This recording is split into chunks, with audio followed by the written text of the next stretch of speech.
Arturo and the Navidad Birds, written by Anne Broyles, illustrated by K.E. Lewis, translation by Gust Sonish. Arturo bounced up and down in front of the pine tree. "Hurry, Abue!"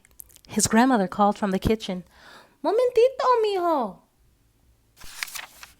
Arturo frowned at the string of unlit lights. "Our Navidad tree looks empty." Abue Rosa wiped her hands on her apron as she bustled into the living room. "It will soon be full." Arturo reached into a box of crumpled newspapers. He eased out a tiny half-walnut shell in which slept a painted mouse. "Where's this from?" "My mother made it for me when I was 4, Abue Rosa said. Arturo couldn't imagine his gray-haired grandmother as a girl. "This mouse spent most of the time in my pocket," she laughed. "I called him Hermanito, my little brother.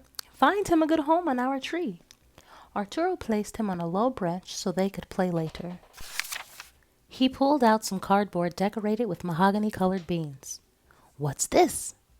"One year, my children visited my hometown," Abue explained, "and Linda made this with coffee beans." Arturo liked how his abuela pronounced his mother's name. Linda. A beautiful flower of a word. He hung the ornament in the middle of the tree because she was the middle child between Tío Hernan and Tía Inés. Arturo raced a wooden donkey along the tile floor, clopping its hooves. "To Bethlehem! We decorate our Árbol de Navidad because of the precious cargo Mary and Joseph's donkey carried.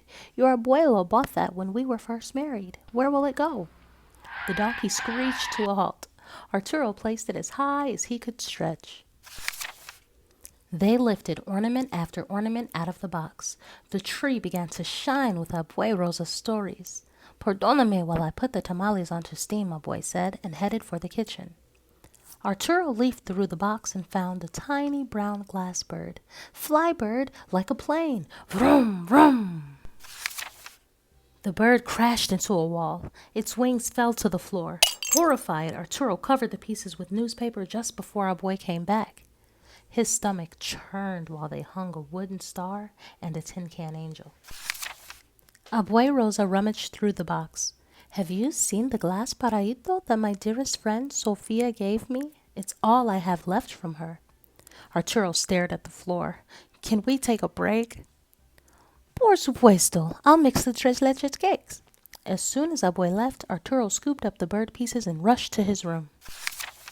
He drenched the bird with glue, but no matter how much he poured on, the tiny wings tumbled off.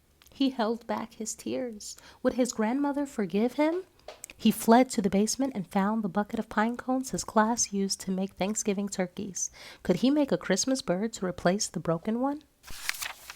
When Arturo finished, his pine cone bird didn't look like a turkey or like Abuelita's glass bird. "¿Dónde está, mijo?" Arturo jumped at the sound of his grandmother's voice from upstairs. "Are you ready to finish decorating the tree?" Arturo plodded upstairs, one bird in each hand.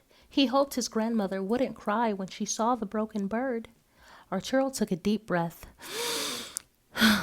He held out the homemade bird. "I made this for our tree."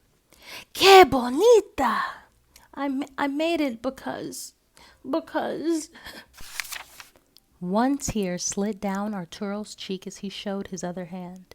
Abue gasped at the glue-covered glass bird, bare without its wings. A sob bubbled up inside Arturo. "I didn't mean to," he whispered. "People are more important than things, mijo," Abue said, and hugged Arturo tightly. "Bird or no bird, I remember Sofia, and now when I look at this bird you made, I will think of you and Sofia." Together, they placed the pine cone ornament on the tree and inspected their work. "Ready?" Abue said, and plugged in the lights. "The tree is full now," Abue said as Arturo snuggled against her. "Of memories." He nodded. "And love." Goodbye! We did it. Congratulations. We just read another book. Thank you so much for listening. Please subscribe for more stories. I can't wait to read with you.